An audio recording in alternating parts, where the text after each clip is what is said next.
Actus Scene 3. The citizens debate among themselves whether they should confirm Coriolanus or not as consul general and give him their votes. One of them says, it will be ingratitude to deny his great deeds, but others think that they have a right to deny him consulship because he does not love the people. The third citizen tries to reason with the other two, voicing many of the concerns and issues of the play in the process. Coriolanus comes in at last, in the gown of humility, to beg for their consent. Since the majority seems to approve of Coriolanus, he also decides to do the same. Coriolanus engages the citizens in conversation as they come in groups, and he does not hide or conceal his pride, nor does he hide his lack of love for the people he is speaking to. He is brief with them and sarcastic too, but some 5 commoners give him consent despite his tone and bearing. He receives from 2 more and declares that he has done his duty. Menenius returns and congratulates him on passing the last hurdle for the consulship. Sisinnius and Brutus come back to ask the people if they have approved Coriolanus as the new consul for Rome, and they seek to reverse this appeal. They want the people to know how Coriolanus had acted and remind them of how he had scorned them in the past. So the citizens are stirred up against Coriolanus, and they decide to reverse their decision that they had just made. They tell the people that voting Coriolanus or supporting Coriolanus as the consul of Rome will mean selling away their freedoms to Coriolanus, and they will be treated worse than dogs. But they also make them to understand that they should make the others to understand that they have changed the decision by themselves. And they, the tribunes, have tried to tell them that Coriolanus comes from a very great and honorable ancestry, yet they are not willing to continue with him because of the obvious reasons that he does not like the people. So the tribunes, the plebeians, decide to confront Coriolanus, and the tribunes decide to take advantage of the situation to gain power for themselves. They advise the plebeians to push Coriolanus to the wall, knowing quite well that he is very hot-tempered, and when Coriolanus gets angry, he says all the wrong things that are not supposed to be said.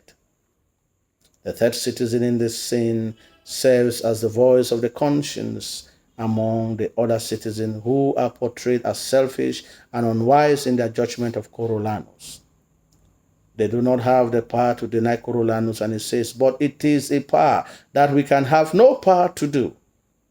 This is the use of paradox, which communicates the fact that they have no pressing reasons to keep him from being consul, and that it will be an excuse of civic power to do so. For the multitude, he continues, the metaphor voicing an important issue of the play. Indeed, the citizens' lack appreciation of what Coriolanus has done is a terrible thing or mistake, and one that leads to a great man's turning his back against Rome and his later destruction. Coriolanus' pride is fully exhibited in the scene, along with his correspondence, but it is clearly seen that he has a perverse sense of modesty. These 2 paradoxical qualities determine Coriolanus' behavior towards the people in this scene. He is not only too proud to perform the ritual, but he is also shy about having to boast of what he has done to the commoners in public. Again, there is a use of symbolism of the wounds in the play, as Coriolanus is supposed to show them in order to testify to the service that he has rendered to the state of Rome. These wounds are visual reminders of his feats and bravery in the battlefield. The ritual that Coriolanus is part of is a strange one for him. It is an outward show of democracy. Through this ritual, though this ritual does not necessarily give them the power to keep him out of office. The cape and gown that Coriolanus wears as he begs the people's support is meant to symbolize his humility and service to the people. However, Coriolanus clearly shows that he is not humble enough and he has no favor or regard for the people at all. The difference between him and the others is that he outwardly expresses what he feels while the others flatter the people. His tone is tinged with sarcasm. During the ritual, when Coriolanus says, I will practice the insinuating nod and be off to them most counterfeitly. This shows that he has little regard for the people as he rushes through the ritual in order to avoid them. These people whom he constantly refers to as having stinking breath. There is also the use of synecdoche when Coriolanus calls the people voice. From the first scene, the people have been called fragments and parts and dismembered bit. Therefore, he calling them voices makes them seem disembodied and somewhat ghost-like as well. The common people do not seem to be real or autonomous people the way that the patricians are in the play. This is because they speak as a group rather than as individuals. The theme of class stratification is clearly expressed in this scene, and the patricians believe that the plebeians are too unruly and less knowledgeable even to govern themselves. It creates a prejudice on how the common people are treated in the play. It also shows that Coriolanus does not care for the people in any significant way, and he wants their voice and approval, but does not want to speak to them at all. Even when he speaks to the people, he does so in a pretending manner and not out of sincerity. There is rhetoric when Sicinius and Brutus turn the people against Coriolanus. They ask whether the people could support a man who had mocked at them in the past, and in what manner does he ask permission from them?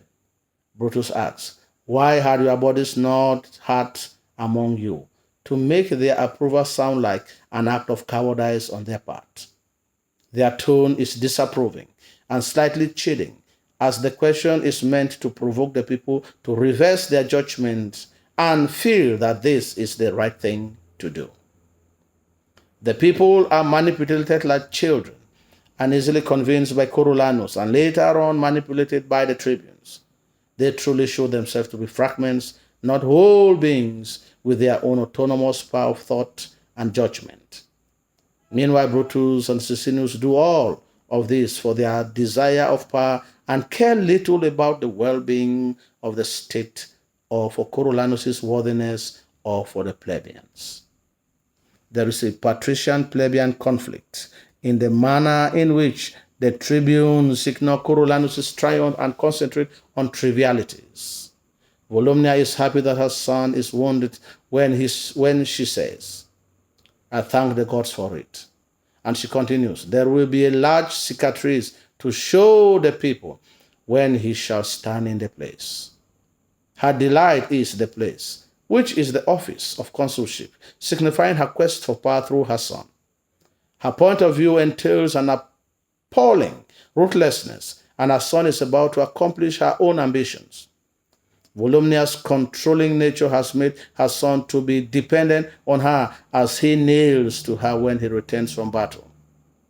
Even the tribunes know that Coriolanus deserves the office, but they remain hopeful that his faults will bring him down.